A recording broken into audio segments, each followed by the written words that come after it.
Welcome to Rattling the Brain podcast, episode 8. This is going to be the final episode of season 1. We got a special guest for it here. We got Catrina Garvey from the TMU women's basketball team. She is a first-year student studying psychology.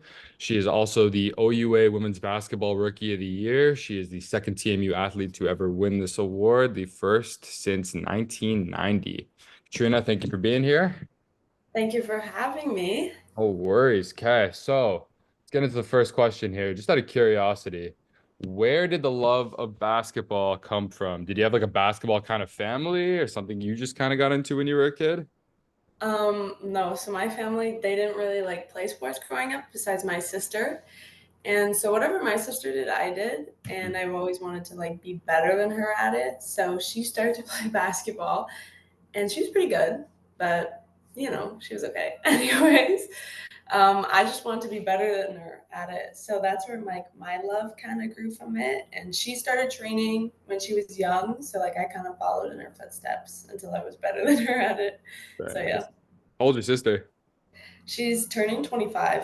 Very nice. Does she still play or retired now? No, she's No. really retired. Yeah. It's very nice.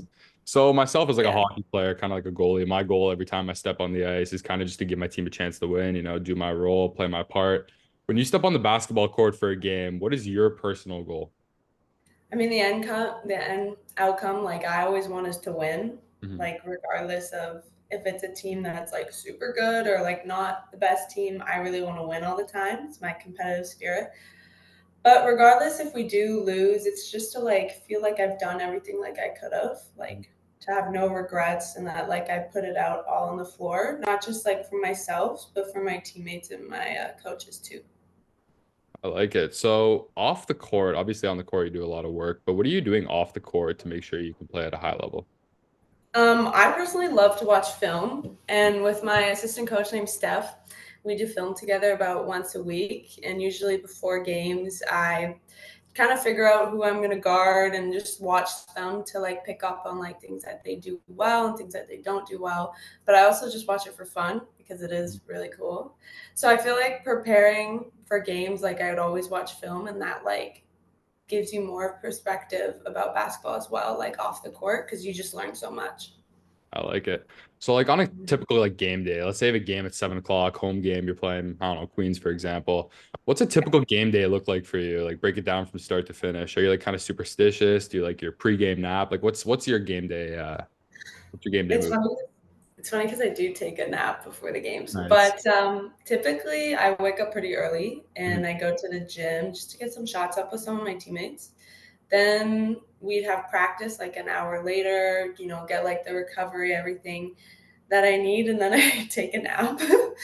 And then I go back to the Mac, and some of the girls and I, we actually watch Criminal Minds together before the game. That's Nice. like a ritual for us for some reason. And then I go, I get tape, I do prehab, and then the game starts. And then right after, typically, I talk to my parents because they come, Yeah. and I go back and watch the game again. Kind of leads into my next question there about your parents. I know, obviously, you probably have a lot of people who have helped you get to where you are today, coaches, parents. You got like a couple names in mind? Anyone you want to shout out who has like been like a huge influence in your career?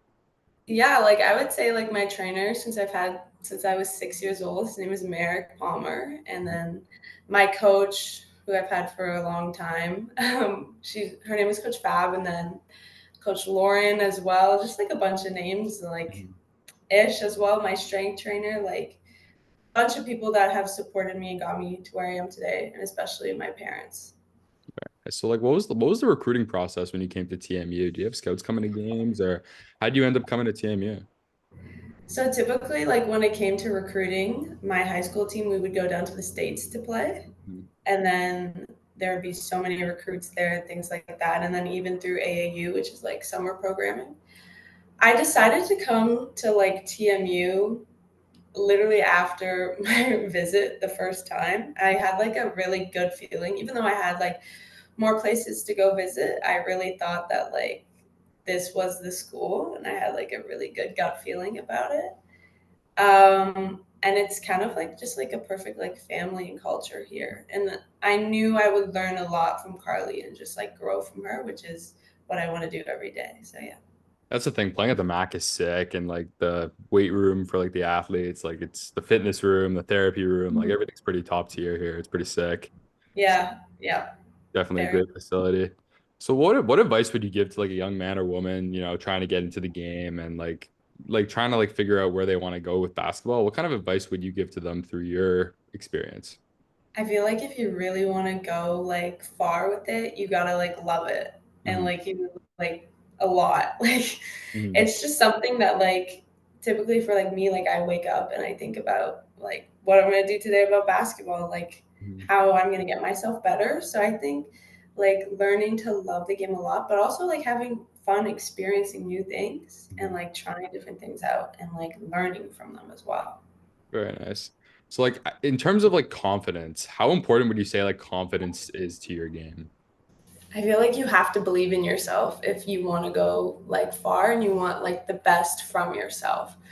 And typically like confidence for me just like comes from like the people around me, but also like the preparation and the hard work I put into going into like a game or like even practices like that. But I definitely say like surround yourself with people that just want to lift you up Mhm. continuously. So is that some advice you would give to like someone who really struggles with confidence? Like the shots aren't falling, they're like down and out. What advice would you like give to someone who just can't like buy a shot, can't get into the game? Like what advice would you give to them? From like a personal standpoint, because I've been through that a Yeah. couple of times, it's just the game is not all about like for me, like instance, like I'm a shooting guard. It's not all about like shooting. Like there's Yeah. another end of the side. There's like defense. So I'd say like prioritize yourself on something else. Like Hmm. if it's your shots aren't going, then attack the rim, Hmm. rebound, like play defense, like something like that. Because the game is full of like so many other attributes Yeah. besides just like shooting. So yeah. Right. Obviously, I want to talk a little bit about the UConn game. That was the first TMU women's game I went to. It was pretty sick. Scored Okay. Yeah. Score doesn't matter. It was a fun Yeah. game. Enjoyed it. Obviously playing against like Paige Beckers and Aaliyah Edwards. What was that experience like? Game was broadcasted on TSN. My parents were watching from home. What was that experience like having that much traction, that many fans at a game? It was pretty big. I've only played in a couple like really big games like that with a good amount of people there, but like that one was it was more than I could have imagined. Mhm. Playing against them was it was tough, but it was like a good challenge, you know? It like taught us so much more about ourselves and propelled us into our season, and I learned a lot. But just like the vibes and the sensation from like having that many people around is like Yeah. amazing in women's basketball, and especially like something that like I would hope continues to grow. But playing against them was like playing against pros. Hmm. Like they were amazing, and I played against some of them, some of their freshmen in AAU, so I kind of knew like almost what I was getting myself into. But then when we hit like the seniors, it was like something I've never seen before. So yeah. Was it tougher than you imagined going into the game? Like, were they better than you thought when you were playing on the court with them? Yes. Mhm. Well, for me, honestly, I didn't really like think about the game that much Yeah. before going into it. I just thought it was like, it's like just another game, Mhm. just play basketball. You guys were Uh, undefeated up until that point, correct? yeah, Yeah. we were 10-0 Yeah. or 11, I can't remember. Mhm. But yeah, that kind of like rocked us a bit, but like showed us that like not to be content with like where we were in the season. So yeah, that game was sick. And like with all the attention surrounding like women's basketball now, like obviously with the NCAA, so much traction, Caitlin Clark there, just amazing games. Like I was into every game, watching every game. What does it mean to you to see like the recognition and respect finally starting to come in towards women's basketball? I mean, it's fantastic. It's like so like well deserved, Hmm. and like it's like finally like it's here because these women like we all work really really hard, and Hmm. it's great now that like we can finally like get the recognition for it, but like also let the younger generation like see like hey like you can do this too, like you can get to this point, and people are gonna like see it and like be proud of you for just even getting there. Hmm. So like yeah, at the UConn game, for example, there's so many like women's the young girls basketball teams there watching you guys play, looking up to you guys like that. See like Caitlin Clark is getting like a Yeah. 7-figure, 8-figure deal now with Nike. So definitely big expansion in the game down there. I love it. Um, Mhm. What has been your absolute best moment in your basketball career? This is kind of like a loaded question, but one shot, one game, one moment. Do you have like an absolute best moment that's always stuck with you? It would probably be the year like in high school when we won an OSBA championship Mhm. because we came in as the underdogs as sixth seed and we beat the third seed, second seed, and first seed. So Right. I would say like that whole tournament was probably the best experience of my life in basketball Mhm. because I really got to like know the girls on the team. We lived with each other for a month in Fort Erie because that's when like COVID was happening. So we kind of like all became like family with each other. Hmm. And just to win and be so like underranked and undermined was like amazing to me. So yeah. Awesome. You're a first year student, right? Yeah. So yeah, like we talk a lot about sports on this podcast too, but like another big part of it that I really Mm. like to get into is like mental health. And like that's like something that like is really like undervalued in my opinion. Mental health in sports, kind of like, you see these athletes out there doing Yeah. so well on the court, but you have no idea what's going on behind the scenes. And that's something that's like important to touch on and talk about. Studying psychology, obviously not an easy program. Has it been difficult managing school and basketball? And when it becomes difficult mentally, how do you overcome that? Okay, yeah. It's been challenging, especially because it's not at all like high school, Yeah. but it's a lot. But I feel like my coaches and like Sandy, for instance, and like so many athletic mentors of mine, and they just set you up so well so that you can succeed. Yeah. And like when times come, like they're gonna come, it's gonna be hard. Mhm. I've always like said like protect your peace. So like find something that's gonna like bring you joy even though like you're kind of in like a struggle right now. So like Yeah. when I get overwhelmed with like school, I try to like do something outside of it to like take my mind off of it for a bit and like I know like it's eventually gonna get done. But I feel like we're set up so well to succeed. And even by like our teachers here that like they'll always support you regardless.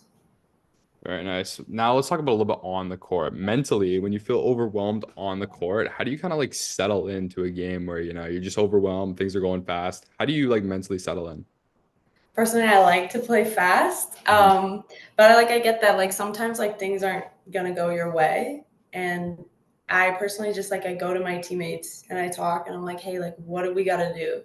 Like obviously something's not going right here. Or even with Carly and Shay, like we talk about like leaning in and like even though like you could be a bit vulnerable in like those situations, like lean in because like people are always there to support you, Yeah. regardless of what's happening. But I like to remind myself that like each possession is important. So like we can't really like dwell on the past about previous ones. It's like focusing on the one in the present right now. Very nice. Obviously, like a super successful season for you. We're now rookie of the year and all that. But if you could pick one area of your game that you'd like to improve for next season, could be anything, what would it be? It would definitely be rebounding. I'm not that tall, but that still doesn't mean I can't get rebounds. But yeah, like just learning how to like track the ball Mhm. and like watch it, like kind of like how it moves and things like that to like be more dominant on the boards, especially the defensive ones, because that's where I feel like I could strive getting those ones. So Very yeah. nice. Like I'm fully a hockey player. I don't know much about what workouts basketball players do outside of, off the court. But when you're in the gym, I don't know if you guys work with Ryan sometimes when you have team lifts and stuff. What kind of workouts are you guys doing to be better on the court? We do a lot. We have Jill. Jill's our strength and Okay. conditioning coach. She prepares us a lot for like it depends like if we're close to a game, we're gonna do like more like speed and agility to get like our bodies like loose and stuff like Yeah. that. So like a lot of like jumping, footwork, running. Mhm. But when it comes to like the off season, like we're lifting like heavy, like everything like any other sports would do, like we would do as well. But really just trying to get ourselves like stronger and more stable, so that like we can finish strong and like we can like rip the ball strong. So like just things like that. In terms of like quality of basketball, how was the transition from high school to university? Was it like a huge jump for you? Was it something that took some time to settle into, or was it kind of like a little bit of an easy transition? It was actually quite smooth because I feel like I was really prepared from like the academy that I came from. We typically did like similar things like we do here at university, like sometimes like we would have like 4 hour days of just like practicing and Yeah. like strength training. So I felt like really prepared there, and it's a very competitive league, the OSBA. Mhm. But we also have like study hall hours, and Right. like we do now here at TMU as well. So Mhm. like the way I was prepared kind of like transitioned me like really smoothly over into U Sports basketball. Touching on to what you said, like obviously you said you're not the tallest player on the court. I was checking out the roster, 5'7". There's a lot of players on your team who are 6'2", 6'3", 6'1". So being one of the smaller players on the court at times, how do you kind of adjust your game? Like especially going up against players who are like 5 or 6 inches taller than you. I kind of like attack their weaknesses Yeah. against like them because like I know in some situations like I might be faster than them. I make me more quick, and I just try to use like moves to like kind of like get them off the floor. So like whether that be like hesitations, fakes.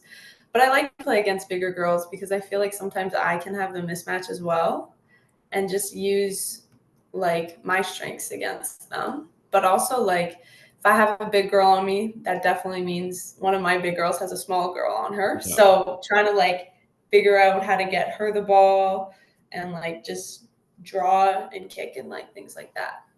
Very nice. Now going back to obviously the amazing accolade you got, Rookie of the Year. Walk us through the moment that you found out you were the U Sports Rookie of the Year. Okay, so I was just talking to Carly, Hmm. and we were talking about the OUA Rookie of the Year and about the other rookies too in the AUS and the other provinces as well. And she kind of just like said, like, like you could win another one. And I was like, what do you mean? And she goes, well, you did win another one. And then she told me that I had won the U Sports That's sick. Rookie of the Year one. Didn't really like settle in yet because she kind of just planted it on Yeah. me, but in like a fun and surprising way. And then I Mhm. like ran upstairs and I called my parents, Yeah. and they were like really, really happy and really supportive of me. And then we booked our flights to Alberta because Hmm. I went out and got my award there. But yeah, that was like kind of like shocking, but like I was like, yeah. So obviously, like winning that award's awesome, but like it's kind of got to play like a little bit of a role knowing that like you accomplished that, working your whole life towards basketball, and finally seeing it pay off. Was that like kind of like a moment where you're like it's starting to pay off, all the hard work starting to come through? Of course, yeah. And even like I feel like in those instances, like I felt really nice to be like recognized, even though like I don't think like I had like my best year, Mhm. even as a first year. But it felt really good to be recognized for that. And I feel like even like encouraging the younger generation, like that really gives me like the support and the feeling that like I've made it. Like when I can inspire the Mhm. younger generation and like especially younger girls, like that just like makes me so like filled with so much joy. Very nice. So what did you learn from kind of like the veterans on your team, people who have been on the team for 3, 4 years? What did you learn from them coming in this year and the way they play?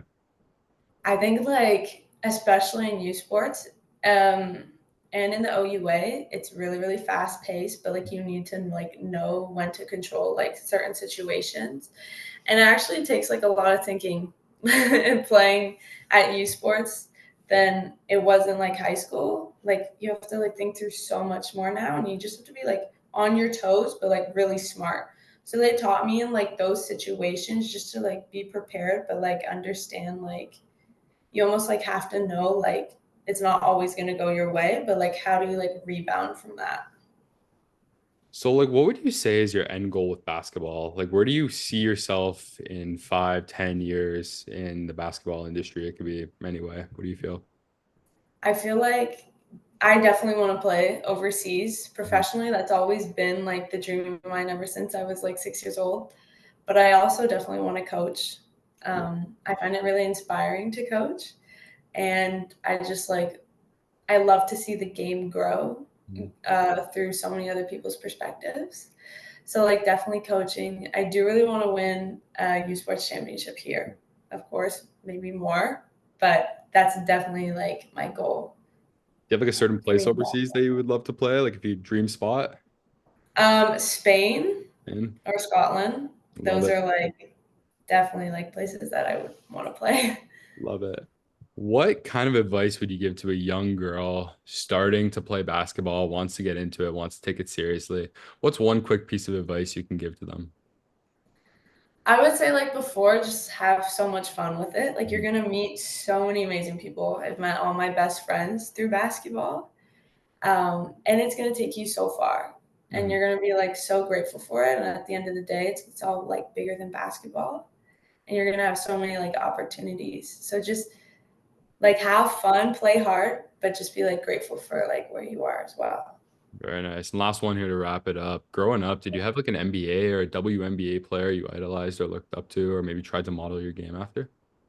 I loved Ginobili Hmm. when he Oh, that's a good played one. on the San Antonio Spurs. Hmm. He's definitely someone that I watched a lot.